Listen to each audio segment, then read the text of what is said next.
Tell me about the night of Stonewall, the first night. Well, before we did that, I'm going to tell you that the bar that's downstairs was the dance floor.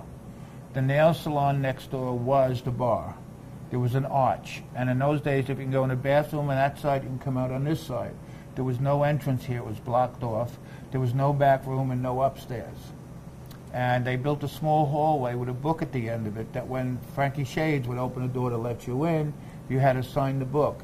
Nobody had ID. I was Fenwick Fingernail. Somebody would write Elizabeth II. Somebody would write Mary Dugan, Donabella Beads. They'd write whatever you said. They tried to get off as saying it was a private club, but the cops, they had no liquor license, no nothing. Okay. Now, normally when the neighborhood precinct would raid the bar, they'd either throw us out or line us up, and then we'd give them our phony name, Fenwick Fingernail. Sometimes they took us to jail overnight, and they put us all in one big cell, and then a judge in the next day would either say, you're wasting my time, case dismissed, or you're a bunch of perverts, $20 fine. At which point the owners would send Enid Gerling down. She was known as Enid the Hat then. She just died recently at 96, still practicing law till she died. Wow. And she would make a deal for the fine. Instead of $20 for each person, she'd give them a lump sum, and they would take it. I looked her up on Google, and it actually said that she got most of her clients off by having sex with the judge, the clerk, the police, in the building. When I saw that on Google, I said, typical Enid Gerling. I loved her dearly. She was only about this big. And then we go back to the bar that night.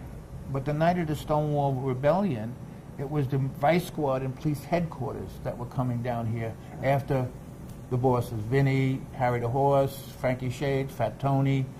And they didn't come in nice. They came in pushing, shoving, and they pushed a lesbian not knowing it was a girl, Stormy DeLaver, who's now 93 in a nursing home, and it took 2 cops to pull her off the cop that hit her.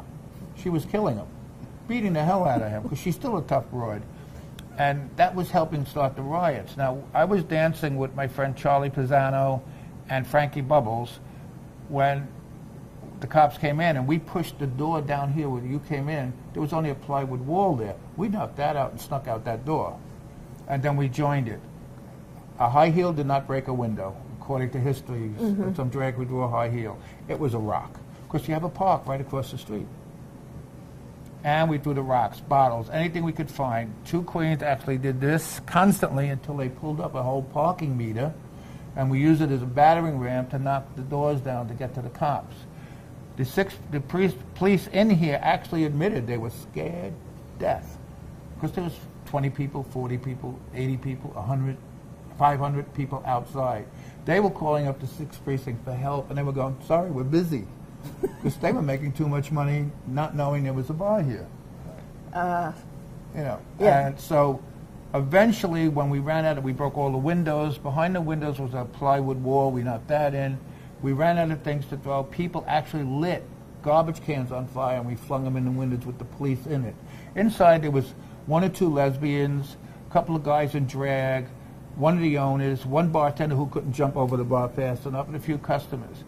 Now, years ago, the law was if you were dressed as a man or a woman and didn't have 3 articles of your original gender's clothes on underneath you, 6 months in jail and a fine, because you were impersonating for bad reasons. This is, remember, they thought we were sick, degenerate people, that we weren't born that way. They just thought we were crazy. And when they set the bar on fire, that's when the riot squad had to come and break up the crowd. And I could run in those days. Now a very fat lesbian can catch me. You're so bad. I know. And you so love it. Yeah, I know. They're my mini dykes. I always say I feel like Judy Garland in lesbian munchkin land. Because I'm 6'5", and most of Yeah. And I loved them all. I mean, the Bohemian was the first bar I ever went to. It was a lesbian bar. I had so much fun with it. I go to Cubby Hall. I used to go to Paula's. I went to every, because we have a lot of fun together. So what did it look like when the riot police came? Well, it was a dump. The place was a pigsty. It was a burnt-out shell called Beatrice's Stonewall Inn. They had that big sign down the wall, Stonewall Inn. It was on fire, and the mafia came in and painted the walls, floors, ceiling black with $250 black paint, opened up the doors to thousands a week. Because remember, it cost $1 to get in. That was a lot of money. Mm-hmm. You paid a little extra for your drink from a straight bar. When I started bartending, a can of beer was 75 cents. And now they're all $5, $6, $7. Mm-hmm. Mm-hmm. So outside the bar, you had the police, you had the one group inside, you had the riot police coming in. Well, What outside happened? was nothing but people for Okay. a while, because Mm-hmm. the 6th precinct was... How many people? It started out with at the just the height. people in the bar. Right, right. But then as they started getting uppity and annoying and started throwing things, straight people came, gay people came. Before you know it, there's 500, 600 people outside. And straight people, when the police came, straight people were running in hallways and stores on the block, and they wouldn't let the police in. Because they said that they're not doing anything wrong. The good thing about having a gay bar is that if somebody commits a crime, you know where to find them. Why raid a bar and separate everybody that you can't find anybody? Yeah, right. Well, Ed, we'd heard a story about the riot police coming in, and then like they would advance, the group would advance. And Well, there they was, came running down the block, swinging their nightsticks. Okay. They broke fingers, wrists. The Washington Square Park, beginning of that, became like a war zone. Everybody was trying to fix each other's arms and everything. And the first church that took everybody in to help them to fix their wounds were the Quakers. Really? And to this day, the Quakers march at every gay pride parade since the first one, 1970. That's fantastic.